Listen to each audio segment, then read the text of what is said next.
We're doing health news now, and today we're talking about vaping. It has become a very popular alternative for some smokers, and it's grabbing the attention of the U.S. Food and Drug Administration too, because a new report shows an alarming number of teenagers are using e-cigarettes. Dr. Bradley Jones from Baylor Scott & White is joining us now to talk more about this. And you know, I've got two kids in high school, and I didn't realize how popular this had become, but they were giving me some off the top of their head percentages the other day of how many people they know, and it's pretty stunning. Yeah, it's really scary. I mean, the original idea of these e-cigarettes was to help people get off of cigarettes, right? It was a transition, a gateway to quitting completely. But now, unfortunately, the opposite's happening. We have these teenagers in high school, 900% increase. 900%. 900% increase in the number of teenagers that are vaping. And, you know, the FDA is not real happy because some of these things are flavored with, cotton candy and sour gummy bear flavored. I mean, it's targeted to these teenagers, which is terrible. Now we have this 900% increase in teenagers vaping. Yeah, it's very clear when you look at those flavors that are being offered who the target audience might be there, and it's working. Yeah, it's working. And here's the scary part.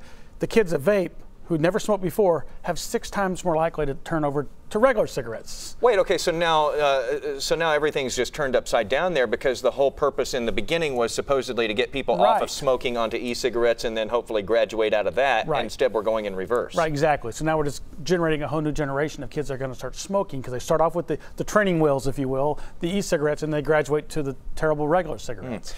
So really, it's become a gateway. It has become a gateway.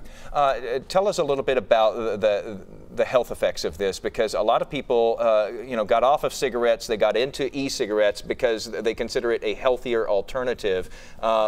Let's say you're doing it all day, though. Is it really a healthier alternative? The real answer to that is we're not sure yet. Okay, so let's talk about what we do know. We do know that it doesn't have the tar and some of the carcinogens that regular cigarettes have. And regular cigarettes we know are terrible. Okay, what it does have is nicotine, just like regular cigarettes, which nicotine raises your blood pressure, raises your pulse, increases the risk of heart attack and stroke. And very addictive. And very addictive. It also has an extra thing of these metals that come through the heating coils. So when you puff on it, the heating coils are putting some metals into that vapor. We really don't know the long-term impact of inhaling all these metals into your lungs, but it's not good. So is it safe? No. Is it less bad than regular cigarettes?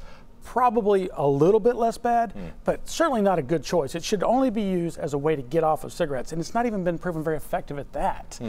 It looks like it's better to do things like gum and patches and things like that. At least you're not inhaling those things. And especially you don't want to start these things young.